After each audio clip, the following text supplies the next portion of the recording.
తాకట్టులో ఉన్న బంగారాన్ని విడిపించి ఆ రోజు ఆన్లైన్ ధరకే కొంటుంది కొమ్మూరి గోల్డ్. ఓం గం గణపతయే నమః. స్వర్ణలక్ష్మి నమస్తే అస్తు. పరబ్రహ్మ స్వరూపిణి రాజ్యం దేహి ధనం దేహి సర్వకామాంచ దేహి మే.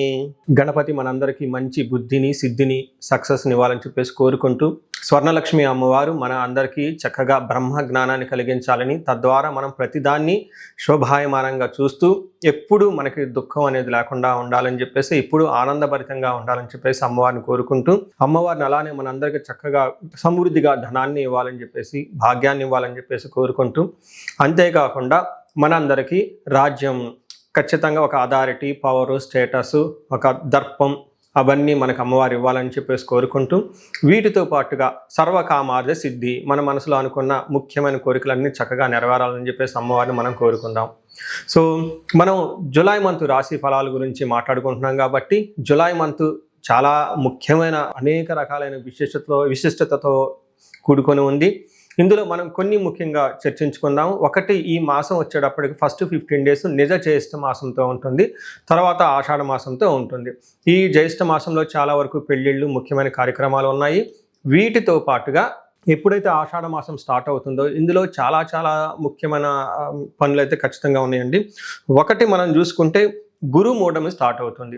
ఎప్పుడైతే గురుమూఢం స్టార్ట్ అవుతుందో, ఈ గురుమూఢమి మనకి జూలై 15 నుంచి ఆగస్టు 13 వరకు ఉంది. ఈ డేట్స్లో మనకి వివాహాలు కానివ్వండి, గృహ ప్రవేశాలు లాంటివి శుభకార్యాలు ఎక్కువగా చేయరు. అది ఒకసారి గమనించవలసిందిగా కోరుతున్నాను.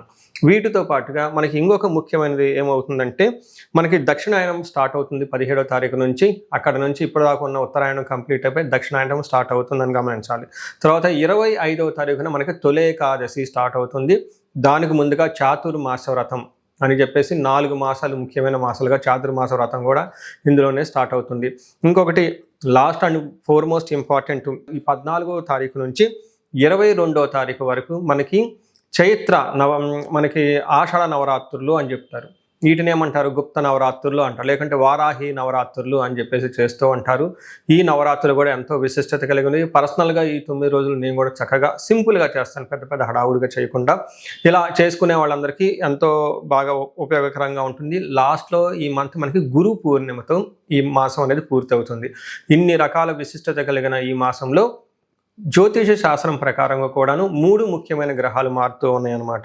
ఆ గ్రహాలు మనం ఏంటో చూసుకుంటే, జూలైలో 4వ తారీఖు, 7వ తారీఖు, 16వ తారీఖు, 21వ తారీఖు, ఇలా జూన్ అంటే 3 గ్రహాలు మారుతున్నాయి. ఈ మారి గ్రహాలు శుక్రుడు, బుధుడు, సూర్యుడు గ్రహాలు కూడా ఉన్నాయి. 4వ తారీఖు వచ్చేటప్పటికి శుక్రుడు, బుధుడు వచ్చి 7వ తారీఖు, 16వ తారీఖు సూర్య భగవానుడు మారుతూ ఉన్నారనమాట. ఈ యొక్క 3 గ్రహాల యొక్క ప్రభావం మనకి జూలై మంత్లో ఎలా ఉండబోతుందో మనం తెలుసుకుందాం.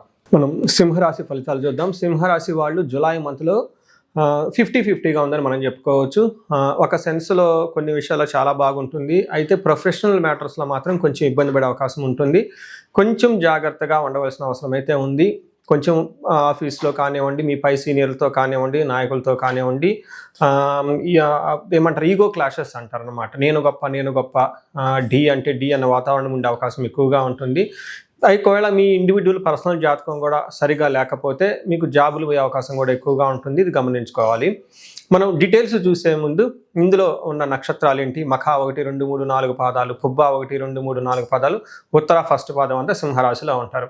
అలానే పేరు బలం బట్టి మనం చూసుకుంటే వీళ్ళకి మా, మీ, ము, మేమో, టా, టీ, టు, టే, టో అన్న అక్షరాలంతా కూడా ఈ రాశిలో ఉంటారని గమనించాలి. ముందుగా చెప్పుకున్న విధంగా మనం ఇక్కడ 3 గ్రహాలు మారుతూ ఉన్నాయండి. ఒక్కొక్క గ్రహం ఎలాంటి రిజల్ట్ ఇస్తుందో మనం చూద్దాం.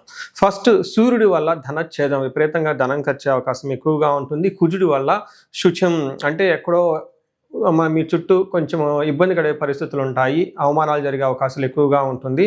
అయితే బుధుడు, శుక్రుడు మాత్రం, బుధుడు వల్ల పుష్టి, శారీరకంగా చాలా పుష్టిగా ఉంటారు. శుక్రుడు వల్ల అఖిల విషయ భోగం, అన్ని విషయాల్లో భోగంగా చక్కగా ఐశ్వర్యవంతంగా ఉంటుందని గమనించుకోవచ్చు.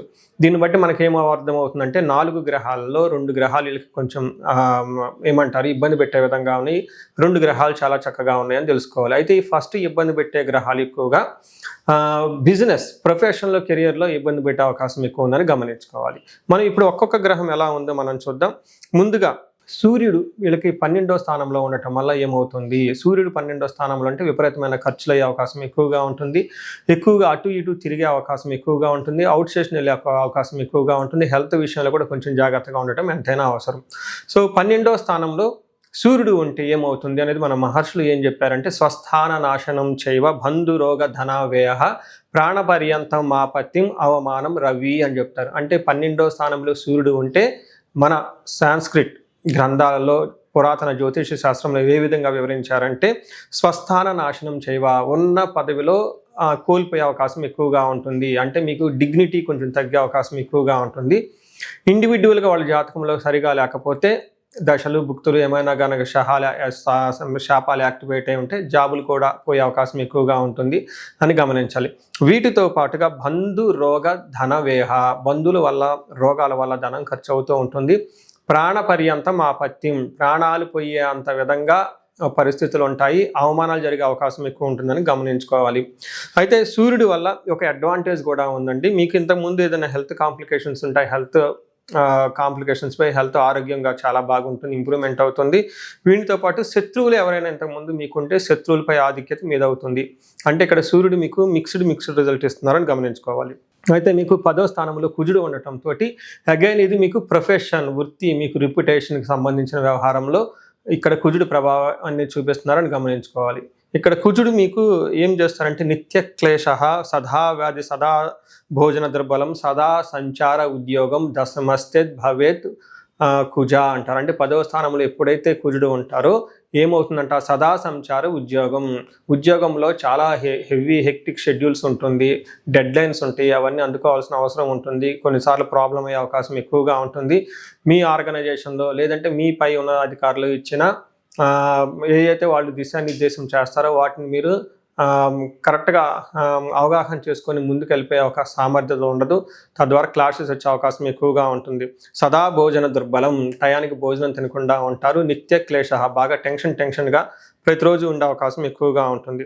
అంతేకాకుండా ఈ టైంలో భార్యలకి భర్తల మధ్య కొంచెం సపరేషన్ అయ్యే అవకాశం ఎక్కువగా ఉంటుందని కూడా గమనించుకోవచ్చు.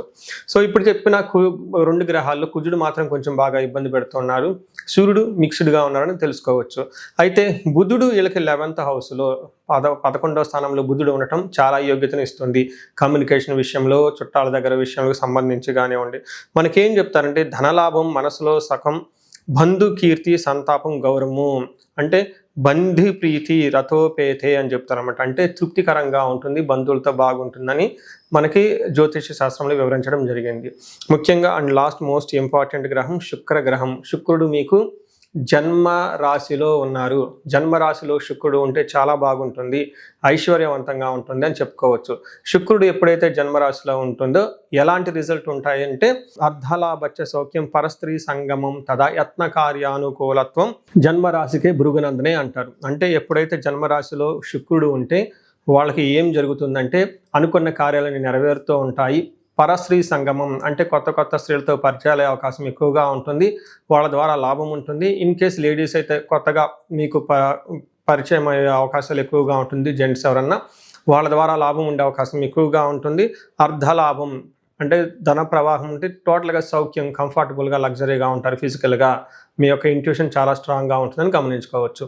సో ఓవరాల్గా చూశారు కదండి, మనం గ్రహాలు బట్టి చూసుకుంటే 2 గ్రహాలు ఆల్మోస్ట్ 2.5 గ్రహం అనుకూలంగా ఉంది, 1.5 గ్రహం మీకు ప్రతికూలంగా ఉందని గమనించుకోవచ్చు. నెక్స్ట్ ఇప్పుడు మనం ఇందులో ఉన్న నక్షత్రాల ప్రకారంగా కూడా తెలుసుకోవచ్చు ఏ నక్షత్రం వాళ్ళకి ఎలా ఉంటుందో. అందులో మఖా నక్షత్రం వాళ్ళకి చూసుకుంటే వీళ్ళకి లాభప్రదంగా ఉంటుంది, క్షేమంగా ఉంటారు, సౌఖ్యంగా ఉంటారు, మృష్టాన్న భోజనం, చక్కగా పార్టీలు ఫంక్షన్లు అటెండ్ అవుతారని చెప్పుకోవచ్చు. అయితే వీళ్ళకి కొంచెం నెగిటివ్ సైడ్లో చూసుకుంటే మృత్యు భయము, అతి భయము అని చూపిస్తూ ఉంటుంది. ఏదో ఒక విషయంలో మీరు అనుకున్న పనులు కాకపోవడంతో మృత్యు భయము లేదంటే అతిగా భయపడే అవకాశాలు ఎక్కువగా ఉంటాయి. అంటే ఫ్యూచర్లో ఎలా ఉంటుంది ఏంటి అని టెన్షన్ పడుతూ ఉండే అవకాశం ఎక్కువగా ఉంటుంది. 4 పాల్గొని నక్షత్రం వాళ్ళు చూసుకుంటే సౌఖ్యంగా ఉంటారు, మృష్టాన్న భోజనము, క్షేమంగా ఉంటారు, లాభప్రదంగా ఉంటారు. ఒక రకంగా ఈ నక్షత్రం వాళ్ళకి బాగుందని చెప్పుకోవచ్చు. వీళ్ళకి కూడా దేహపీడనం, అతి భయము చూపిస్తూ ఉంటుంది. దేహపీడనం అంటే శారీరకంగా ఇబ్బందులు పడే అవకాశం ఎక్కువగా ఉంటుంది, అతిగా భయపడే అవకాశం కూడా వీళ్ళకి కనిపిస్తూ ఉంటుంది. నెక్స్ట్ ఉత్తర ఫాల్గుని నక్షత్రం వాళ్ళు, ఉత్తర ఫాల్గుని నక్షత్రం వాళ్ళకి వీళ్ళకి కొంచెం లాభప్రదంగా ఉంటుంది, కానీ ఛాలెంజెస్ కూడా ఎక్కువగా ఉంటుంది. ఈ నక్షత్రం వాళ్ళకి శారీరకంగా హెల్త్ కొంచెం ఇబ్బందిగా ఉంటుంది, అతిగా భయపడే పరిస్థితులు ఎక్కువగా ఉంటుంది. పరవాసము, ఉన్న పొజిషన్ నుంచి అవుట్ స్టేషన్ వెళ్ళేసి బయట ఎక్కడో గడిపే అవకాశం కూడా ఎక్కువగా ఉంటుంది. ఫారిన్ వెళ్ళే వాళ్ళకి అనుకూలంగా ఉంటుందని గమనించుకోవచ్చు. టోటల్గా శుక్రుడు వల్ల కొంచెం అనుకూలంగా అనుకున్న పని కాకుండా ఇబ్బందులు పడే అవకాశం ఉందని గమనించుకోవాలి. సో చూశారు కదండి, ఈ రాశి వాళ్ళకి ఒక్క సూర్యుడి విషయంలో కొంచెం జాగ్రత్తగా ఉంటే మిగతా విషయాల్లో ఒక సూర్యుడు కుజుడు గ్రహాల్లో జాగ్రత్తగా ఉంటే సరిపోతుంది. ఇందులో వీళ్ళకి పరిహారం ఎక్స్క్లూవ్గా చేసుకోవాలి అనుకుంటే ఆదిత్య హృదయ స్తోత్రం చదువుకోవటం, సూర్య నమస్కారాలు చేసుకోవటం, గాయత్రి మంత్రం చదువుకోవటం చాలా చాలా విశేషమైన లాభాన్ని ఇస్తూ ఉంటుంది. ఇంకా ఎవరైనా కనుక చూసుకుంటే కందులు 1 కేజీ దానం చేసిన మనకి సుబ్రహ్మణ్యేశ్వర స్వామి గుడి లేదంటే నాగుల కట్ట అంటారనమాట, ఓళ్ళల్లో ఉంటుందండి. అక్కడ ఒకసారి అభిషేకం చేసిన ప్రదక్షిణాలు చేసిన వీళ్ళకి ఆ నెగటివ్ ఎనర్జీ అంతా పోయి చక్కగా కలిసి వచ్చే అవకాశం ఉంటుంది. పరిహారాల్లో భాగంగా ఈ రాశి వాళ్ళు ముఖ్యంగా నేనేం చెప్తానంటేనండి, ఇది గోచార రీత్యం అంటే గోచార ఫలితాలు అని చెప్తూ ఉంటారు. అయితే మీ ఇండివిజువల్ యొక్క జన్మరాశిలో చూడటం కూడా చాలా ఇంపార్టెంట్. ఈ గోచార రీత్యాలతో పాటు మీకు ఇండివిజువల్గా ఉన్న దశాభుక్తి ఏంటి, ఏమైనా శాపాలు ఉన్నాయి, ఏమైనా గ్రహ దోషాలు ఉన్నాయో జ్యోతిష శాస్త్రంలో ప్రకారం అనాలిసిస్ చేసుకోవడం చాలా ఇంపార్టెంట్.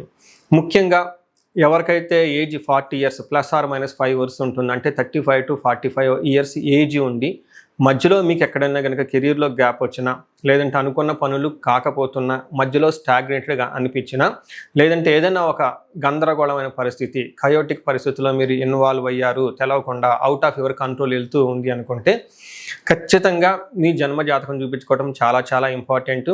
ఎందుకు అంటే మనకు మోడర్న్ సైకాలజీలో, మోడర్న్ సైన్స్లో ఇది మిడ్ లైఫ్ క్రైసిస్ అంటారు.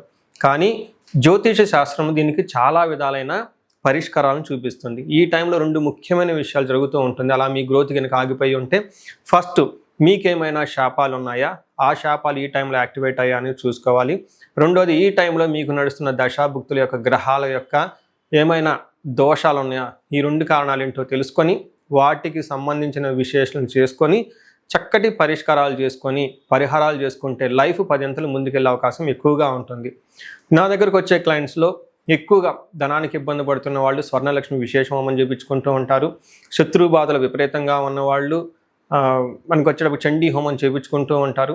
వీటితో పాటుగా ఎవరికైనా హెల్త్ బాగలేకపోతుంటే ఆయుష్ సూక్త్యం, మహామృత్యుంజయ హోమం చేయించుకుంటూ ఉంటారు. భార్యాభర్తల కోసం అన్యోన్య దాంపత్య పాశుపత అభిషేకము లేదా విశ్వావసు గంధర్వరాజ హోమము ఇవన్నీ చక్కగా చేయించుకుంటూ ఉంటారు.